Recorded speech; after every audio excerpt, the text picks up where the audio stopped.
This is the largest arthropod on Earth, and it's been walking around on the ocean floor near Japan for millions of years while barely anyone noticed. The Japanese spider crab can stretch its legs nearly 12 feet from claw to claw, wider than a king-size mattress is long, while its actual body stays smaller than a dinner plate. That gap between a modest body and monstrous legs is the whole story of this animal. It's not a myth, it's not an exaggerated fisherman's tale, and it's not some cryptid dredged up from internet folklore. It's a real, living crab, and marine biologists have been photographing it, tagging it, and occasionally eating it for well over a century. But here's the question that actually matters. How does a crab get this big? Not deep-sea creatures in general, this crab, specifically. What is it about the life of Macrochera kempferi that lets it grow legs long enough to straddle a small car, while most of its shallow-water cousins stay small enough to fit in your palm? To answer that, we need to follow this animal from the moment it hatches, smaller than a grain of rice, all the way to the ancient, armored giant it can spend up to a century becoming. Let's start with the numbers, because they're worth sitting with. A fully grown Japanese spider crab can reach a leg span of 3.7 to 3.8 meters, roughly 12 feet, claw to claw. That makes it the record holder for leg span among every arthropod alive, beating out every other crab, spider, and insect on the planet. But strip away the legs, and the picture changes completely. The crab's actual body, its carapace, the hard dome-shaped shell that houses its organs, tops out at around 30 to 40 centimeters across. That's about the size of a large dinner plate. Everything else you're looking at, that sprawling spider-like silhouette, is legs. And here's a detail that surprises people. Despite that massive span, the Japanese spider crab isn't even the heaviest arthropod. A fully grown adult weighs somewhere around 16 to 19 kilograms. Impressive, but the American lobster can actually outweigh it. This crab wins on reach, not on mass. It's built long, not built dense. The carapace itself tells its own story. It's pear-shaped, narrower toward the head, and covered in small spiny bumps called tubercles. It comes in a burnt orange to light tan color, and unlike a lot of camouflaged sea creatures, it has no ability to change that color at all. Whatever protection it needs, it isn't getting from blending its own skin into the scenery, which, as we'll get to, is exactly why it evolved a very different trick instead. It has 10 limbs in total, 8 for walking, and 1 specialized pair up front, the chelipeds, that end in claws. Interestingly, males and females are easy to tell apart even from a distance.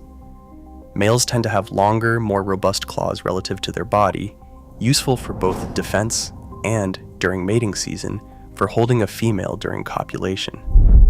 Females, by contrast, have a wider abdomen, built to carry an enormous number of eggs. Those long, thin walking legs are also surprisingly fragile. They can tear off during a struggle with a predator or get caught in fishing gear, and crabs have been documented surviving with 3 or more legs missing entirely. The legs do grow back, but only through the process we'll cover in a few minutes: molting. So, where does an animal like this actually live? The Japanese spider crab is, true to its name, found almost exclusively in the waters around Japan, specifically along the Pacific side of Honshu and Kyushu, roughly between 30 and 40 degrees north latitude.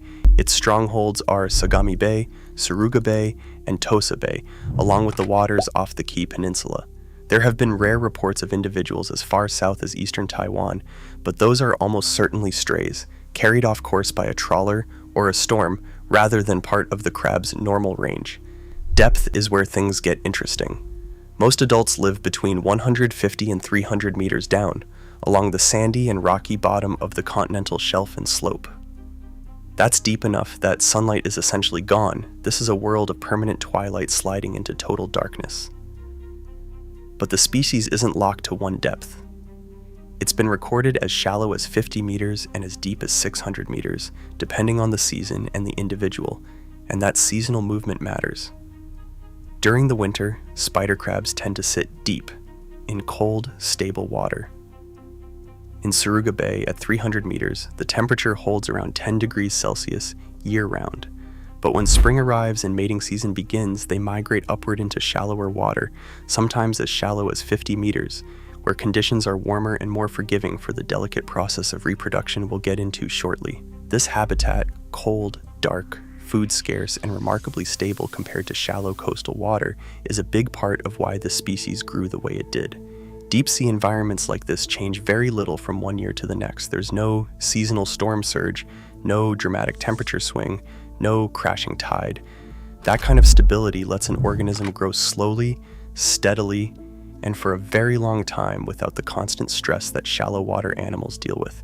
Combine that with a slower metabolism, a common deep-sea adaptation for conserving energy when food is scarce, and fewer large predators at those depths, and you start to have real ingredients for gigantism.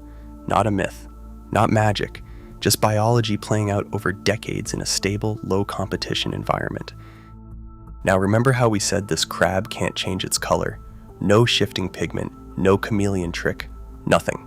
So how does a slow-moving animal with fixed orange coloring avoid being picked off in an environment full of hungry predators? It decorates itself. The Japanese spider crab belongs to a group known, quite literally, as decorator crabs. It will actively pick up sponges, algae, and other bits of material from the seafloor and attach them to its shell and legs, gradually building a living disguise. Over time, this camouflage grows and shifts with the crab, blending its outline into the rocky, cluttered seafloor it calls home.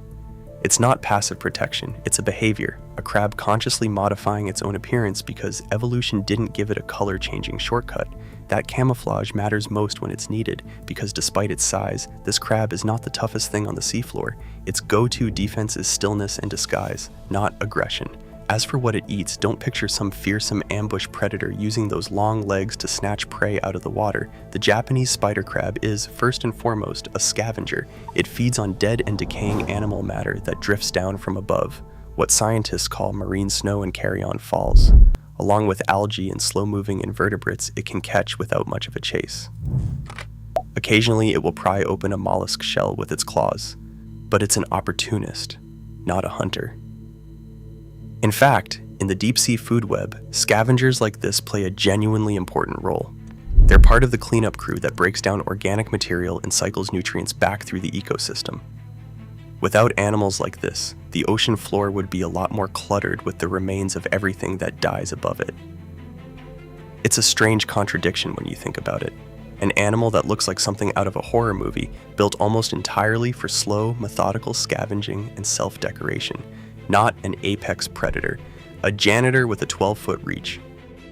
Now let's get to the part of the story that actually explains the size, because a Japanese spider crab isn't born giant, it's born smaller than a grain of rice, and getting from there to a 12-foot leg span is a decades-long process built almost entirely around one biological event, molting. It starts each spring during mating season when crabs migrate into shallower water. Fertilization here is internal. The male transfers a sperm packet to the female, and she carries the fertilized eggs on her abdomen, sometimes as many as 1 million to 1.5 million at once. That number sounds enormous, and it needs to be, because the odds facing each egg are brutal. Within about 10 days, the eggs hatch into microscopic, transparent larvae called zoea, and those larvae are released to drift as plankton in open water, completely undefended, completely at the mercy of the current and every small predator that eats plankton for a living. The overwhelming majority never make it to adulthood. The larvae that do survive molt repeatedly during this floating stage, gradually transforming through what's called the megalopa phase, where they begin to take on a shape that actually resembles a crab. Eventually, once they've developed enough, they settle down onto the seafloor for good and complete one final larval molt into a true juvenile. And that's when the real growth begins. Like all crustaceans, a Japanese spider crab is locked inside a hard exoskeleton that cannot expand. The only way to grow is to periodically break out of that shell entirely and build a new, larger one underneath. The process is exactly as dangerous as it sounds. The crab absorbs water to swell up and crack its old shell open, then slowly works its way out, leaving the empty exoskeleton behind. For a period afterward, its new shell is soft, and the crab is essentially defenseless, hiding alone in crevices until it hardens again. This is also how the crab regrows any legs it's lost. Each molt is a chance to repair the damage of the last few years, one new shell at a time. Here's the detail that explains the crab's strange proportions. Once it reaches adulthood, the main body, the carapace, stops growing much further. But the legs keep going, elongating with almost every subsequent molt for years, sometimes decades. That's why an adult spider crab's body stays roughly dinner plate sized while its legs keep stretching outward, molt after molt, well into old age. And old age, for this species, can mean a very long time. Japanese spider crabs are estimated to live 50 to 100 years in the wild, making this armored, decorated scavenger one of the longest-lived arthropods on the planet. Every one of those years is another opportunity to molt, another chance to add a little more length to those legs. The 12-foot giant we started with isn't a fluke of biology. It's the end result of nearly a century of patient, repeated growth in a stable, cold, low-competition world where there was no rush to stop. Even at full size, the Japanese spider crab isn't invincible. Its most significant natural predator is the octopus, an animal skilled enough to pry open a crab's shell during those vulnerable, post-molt periods when the new exoskeleton hasn't hardened yet. Large fish will take juveniles and larvae, too, back when the crab is still small enough to be worth the effort. But once an individual reaches full adult size, its sheer scale becomes its own defense. There simply aren't many animals in its habitat equipped to tackle something with a 12-foot reach and a hardened shell. Humans are a different story. The species has long been fished in parts of Japan where its meat is considered a delicate, sweet delicacy, similar in flavor to snow crab.